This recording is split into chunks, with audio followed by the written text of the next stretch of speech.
Hai semuanya, jangan biarkan mood mengendalikan produktivitasmu. Kedengarannya gampang diucapkan, tapi seringnya sulit sekali dipraktikkan, bukan? Kita semua pasti pernah mengalaminya. Pagi-pagi bangun tidur dengan perasaan malas, entah kenapa kok bawaannya lesu, terus akhirnya seharian kerjaan jadi terbengkalai. Atau tiba-tiba ada masalah kecil, langsung bad mood.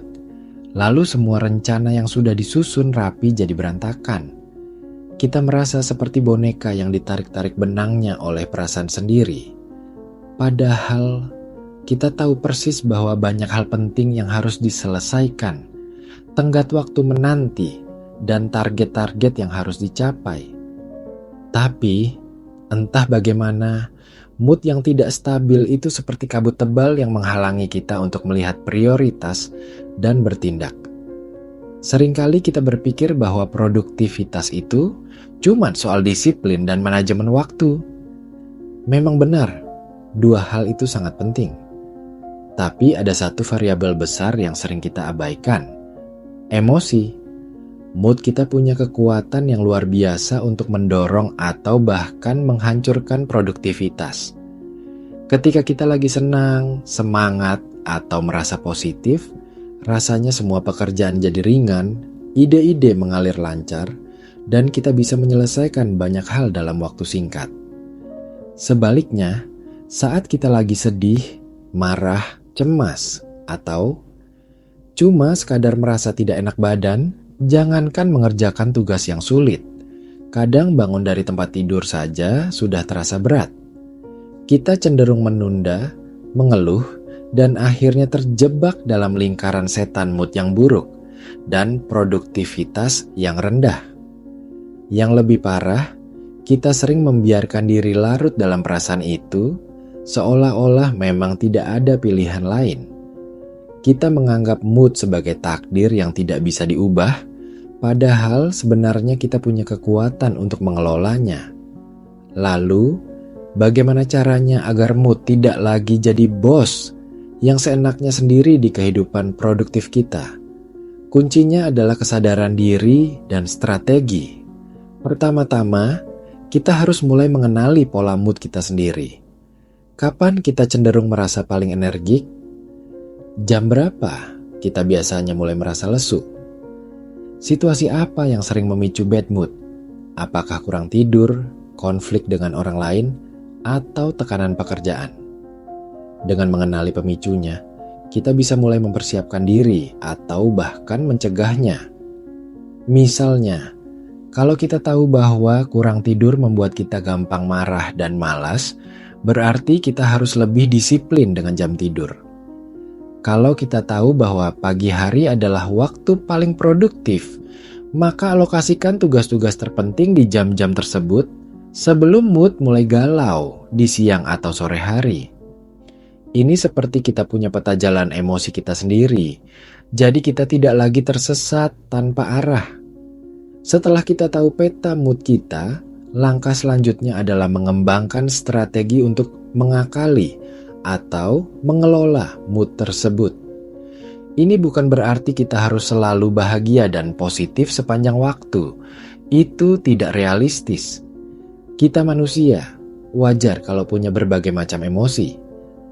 Intinya adalah bagaimana kita tidak membiarkan emosi negatif itu melumpuhkan kita.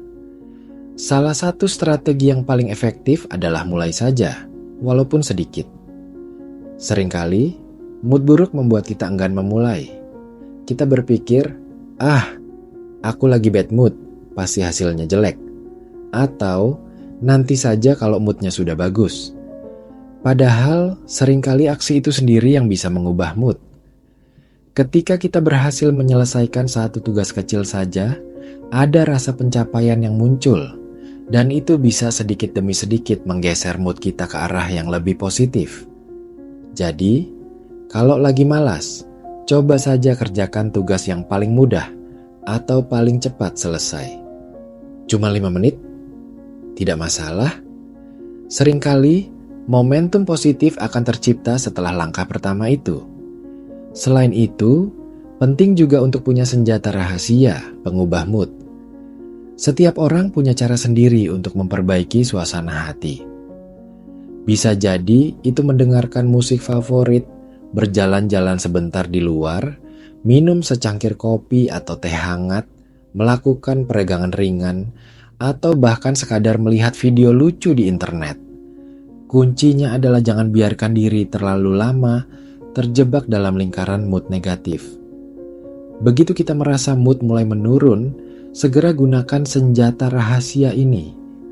Anggap saja ini sebagai istirahat aktif yang bertujuan untuk mengembalikan fokus dan energi. Tapi ingat, jangan sampai senjata rahasia ini justru jadi pengalih perhatian yang membuat kita semakin menunda. Batasi waktunya, misalnya 10-15 menit saja, lalu kembali lagi ke pekerjaan. Tujuannya adalah untuk mereset pikiran kita, bukan untuk melarikan diri dari tanggung jawab. Kemudian, membuat lingkungan yang mendukung juga sangat berpengaruh. Coba perhatikan, apakah tempat kerja kita rapi dan nyaman? Apakah ada terlalu banyak gangguan yang bisa memecah konsentrasi dan memicu frustrasi? Lingkungan yang berantakan atau penuh gangguan bisa jadi salah satu pemicu mood buruk tanpa kita sadari. Pastikan meja kerja kita bersih, pencahayaan cukup, dan jauhkan hal-hal yang tidak penting agar tidak mengganggu fokus. Selain itu, pastikan kebutuhan dasar kita terpenuhi. Ini sering diremehkan, tapi sangat krusial. Kurang tidur, kurang makan, atau dehidrasi bisa dengan mudah membuat mood kita jadi kacau. Jadi, pastikan kita cukup istirahat, makan makanan bergizi, dan minum air yang cukup.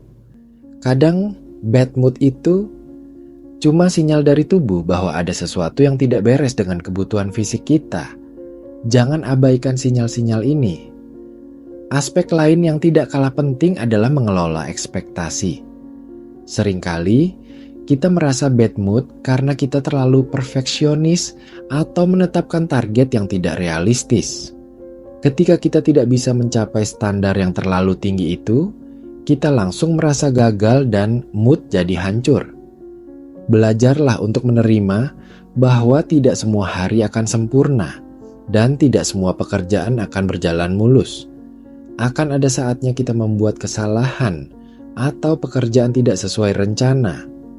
Itu wajar. Daripada larut dalam kekecewaan, fokuslah pada apa yang bisa kita pelajari dari kesalahan itu dan bagaimana kita bisa memperbaikinya. Ubah sudut pandang kita. Setiap hambatan adalah kesempatan untuk belajar, bukan alasan untuk menyerah dan membiarkan mood merusak segalanya. Terakhir, latih diri untuk memisahkan mood dari identitas diri. Ini mungkin yang paling sulit, tapi sangat fundamental. Seringkali kita merasa saya adalah orang yang lagi bad mood, padahal sebenarnya saya sedang mengalami bad mood. Ada perbedaan besar antara keduanya. Ketika kita mengidentifikasi diri dengan mood kita jadi merasa tidak berdaya. Seolah-olah mood itu adalah bagian tak terpisahkan dari siapa kita. Padahal mood itu seperti awan yang lewat. Dia datang, dia pergi. Kita punya kemampuan untuk mengamatinya tanpa harus terseret olehnya. Latihan mindfulness atau meditasi sederhana bisa sangat membantu dalam hal ini. Dengan berlatih mengamati pikiran dan perasaan tanpa menghakimi, kita jadi lebih bisa memisahkan diri dari mood yang sedang kita rasakan dan menyadari bahwa kita punya pilihan untuk tetap bertindak produktif, terlepas dari bagaimana perasaan kita saat itu. Jadi, lain kali saat mood mulai menggoda untuk bermalas-malasan, ingatlah bahwa kita adalah nahkoda kapal kehidupan kita sendiri, dan kita punya kendali penuh atas arah yang ingin kita tuju, terlepas dari seberapa besar badai emosi yang menerjang. Bagaimana? Siap untuk tidak lagi membiarkan mood mengendalikan produktivitasmu?